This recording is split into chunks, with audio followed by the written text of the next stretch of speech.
So, gentleman there, Antoine de Saint-Exupéry, and I'm going to use him to help me get across the essence of the programme.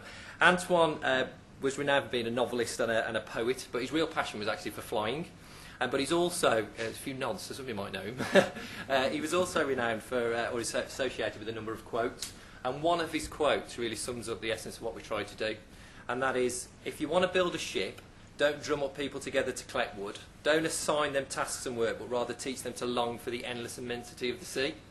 Now, what I genuinely believe Antoine was getting at here is a need to create a real purpose for doing something, as opposed to just focusing on processes. And that's where this programme and this approach really makes a difference, because this I Can Grow People programme that we've launched out really does focus on a purpose for doing. Another way we've viewed it is to look at your organisational processes as recipe cards, and having the most detailed of recipe cards can never be a guarantee that the end product's going to turn out as you expect it to be. Now, clearly, knowledge and skills are important factors. However, this area of attitude and engagement that keeps coming up through these conversations is absolutely critical. You may well be thinking, well, in our organisation we have detailed recipe cards and processes, and we also develop people on the skills required, and NSL is no different. We have done that as well. However, one of those questions that you might want to ponder on is, at that so-called performance management time, as you guys were talking about earlier, are your managers really focused on that desire to have a really effective one-to-one discussion, or are they more focused on, have I got the right form and ticking the right box and sending it back to the right person at the right time so I don't get into any level of trouble on the audit form? If it's the latter, you're no different to lots of organisations. And secondly, that has a real impact on the quality of what's delivered. Now, during our last IIP review, we identified some inconsistencies in the way our first-line managers were applying those practices, not just in that area, but in the area of leadership generally across the board. Did they know what they should do and how to do it? Well, the answer to that was yes, but they were just choosing, not the purpose wasn't there. As Antoine would have put it, they had the planes, but they didn't always carry out these pre-flight checks, or didn't believe they were always necessary to do them. We wanted our first-line managers to really develop a passion for doing something, which is where this programme really kicks in. As Jason calls it, this programme's the fertiliser that makes things grow. So we wanted to generate this desire for doing. Now, life and death, that's quite a real purpose for doing something. You can pretty much guarantee that if the end result of your actions was a life and death moment, you'd be quite focused on wanting to kind of have that purpose. But you can't really apply that analogy to leadership, or can you? Is the question. So, quite handy there's plants around the room, so let's assume then that I've just been given this plant to look after for the next 6 months. If you were to come back in 6 months to decide on how effective I've been at looking after this plant, there are a number of things that you probably would look at. First of all, is it still alive? Number one, has it survived? Has it withered and died? Has it grown any more? Has it got any flowers on it? Has it kind of sort of has it been able to prune and shoot off? And instantly, what we're starting to do there is identify growth targets and targets of success and measures of success. But in order for me to be successful in achieving those growth targets, what I need to be able to do is really understand this plant and understand what this plant's about. Now, fortunately, lots of plants come with care cards, and on those care cards there are key things like, where do you plant this particular plant? Where in the garden does it need to be? If it's going to survive, how much sun does it need? How much water does it need? How much support is it going to need as it continues to grow and develop through its life? Now, if you start to build on this analogy, which is what we've done within NSL, and apply the theory of plants are actually people and managers are gardens, you start to see this real linkage between managing and tending for your garden as managing and tending for your environment and the area that you live in.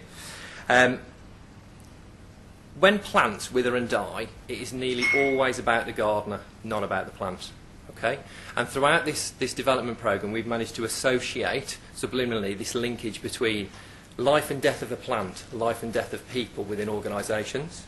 Now, the development options are very varied. They cover a wide range of topics, from culture and climate, real deep-rooted stuff, through to kind of subsoil areas, communication, etc. The programme works at loads of levels, and the language just works whether you're a director or whether you're a frontline person. We within our organisation have something called our Manager's Charter, another recipe card if you like, which commits to developing on key actions for managers. So we use that to identify key focus areas for our 2-day development. So we looked at culture and climate, we looked at performance management, leadership, induction, training and recruitment and selection. We launched our programme out in 2009. And I'm hoping to start to see the linkage now between and why we believe this is really quite an innovative approach.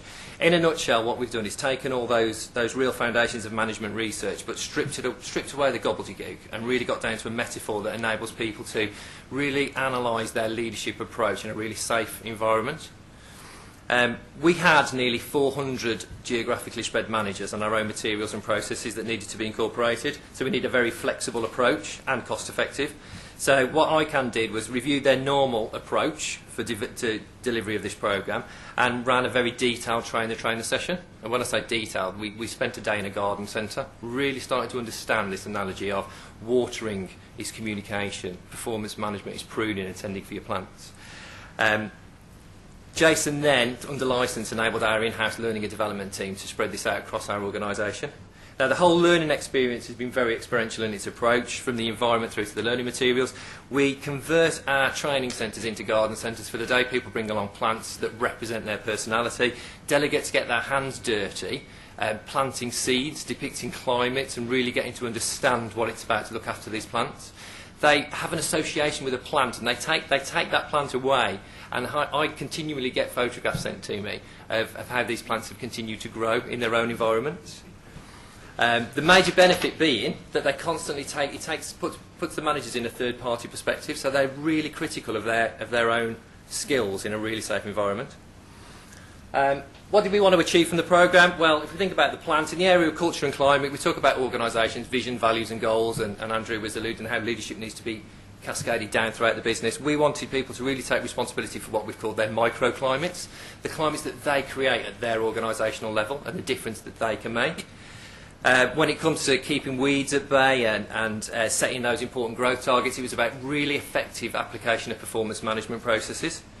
We wanted managers to really understand how plants flourish and bloom and what is the impact of their style of leadership on this particular plant and how they're going to modify their styles to fit.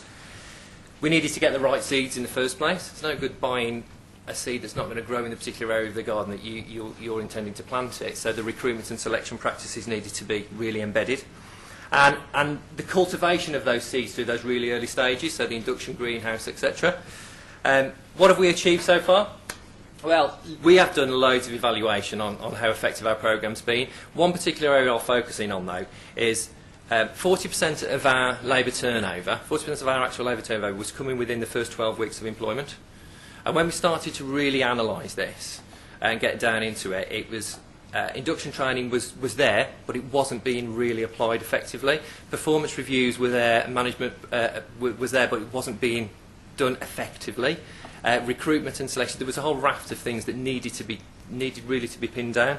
We've reduced that from 40% to 11 since we've been rolling out this programme, and there's a number of other areas. Through our independent audits, we've now started to notice that people are actually really genuinely completing good quality performance reviews. They are now following the processes and really applying those. They're doing something with it. They really have a desire and a purpose for doing it.